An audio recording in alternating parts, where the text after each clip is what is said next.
Hi everyone, ಇವತ್ತು Shirva monsoon ಆಹಾರ ಹಣ್ಣು ಹಾಗೂ ಸಸ್ಯ ಮೇಳ ನಡೀತಾ ಇದೆ.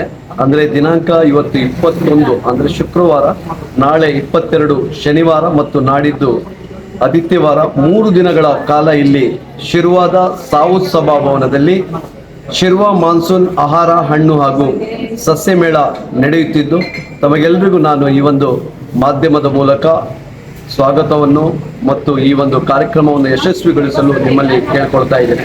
ಈ ಒಂದು ಮೇಳದಲ್ಲಿ ಬಗೆ ಬಗೆಯ ಸಸ್ಯಗಳು ನೀವು ನೋಡ್ಬೋದು, ತುಂಬ ತಳಿಯ ಸಸ್ಯಗಳು ಬಂದಿವೆ. ಅದೇ ರೀತಿ ಹಲವಾರು ಆಹಾರದ ಸ್ಟಾಲ್ಗಳು, ಜಲೇಬಿ, ಹಲಸಿನಿಂದ ತಯಾರಿಸಲ್ಪಟ್ಟಂತ ಹೋಳಿಗೆ ಮತ್ತೆ ಐಸ್ ಕ್ರೀಮ್ಗಳು ಸಹ ಬಂದಿದೆ. ಹಲವಾರು ಹಣ್ಣಿನಿಂದ ತಯಾರಿಸಲ್ಪಟ್ಟಂತ ಐಸ್ ಕ್ರೀಮ್ಗಳು, ಬೇರೆ ಬೇರೆ 1 ಗ್ರಾಮ್ ಗೋಲ್ಡ್ ಆಗಿರಲಿ, ಸೀರೆ ಮತ್ತೆ ಬೇರೆ ಬೇರೆ ಬಟ್ಟೆ ಬರೆಗಳು, ಸ್ನ್ಯಾಕ್ಸ್ ಮತ್ತೆ ಬೇರೆ ಬೇರೆ ಕಾಂಡಿಮೆಂಟ್ಸ್ಗಳು ಈ ಒಂದು ಮೇಳದಲ್ಲಿ ಆಗಮಿಸಿದೆ.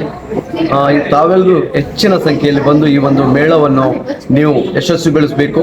ಓದುಗರಿಗೆ ಬಹಳ ಪ್ರಿಯವಾಗಿರುವ ಪುಸ್ತಕಗಳು, ಅದೇ ರೀತಿ ಮನೆಗೆ ಬಳಕೆಯಾಗುವಂತ ಮ್ಯಾಟ್ಸ್ಗಳು, ಇದೇ ರೀತಿ ಹಲವಾರು ರೀತಿಯ ಗಿಡಗಳ ಬೀಜಗಳು ಮತ್ತು ಹಲವಾರು ಸ್ಟಾಲ್ಗಳು ನಮ್ಮ ಈ ಒಂದು ಮೇಳದಲ್ಲಿ ಬಂದಿದ್ದು, ತಾವುಗಳು ಈ ಒಂದು ಮೇಳಕ್ಕೆ ಆಗಮಿಸಿ ಶಿರ್ವ ಮಂಚಕಲ್ ಇತಿಹಾಸದಲ್ಲೇ ಪ್ರಪ್ರಥಮ ಬಾರಿ ಮಾನ್ಸೂನ್ ಮೇಳದಲ್ಲಿ ಆಹಾರ, ಸಸ್ಯ ಮತ್ತು ಹಣ್ಣುಗಳ ಮೇಳ ನಡೀತಾ ಇದೆ. ತಾವೆಲ್ಲರೂ ಹೆಚ್ಚಿನ ಸಂಖ್ಯೆಯಲ್ಲಿ ಬಂದು ಈ ಮೇಳವನ್ನು ಯಶಸ್ವಿಗೊಳಿಸಬೇಕಂತ ತಮ್ಮಲ್ಲಿ ಕೇಳ್ಕೊಳ್ತಾ ಇದ್ದೀನಿ.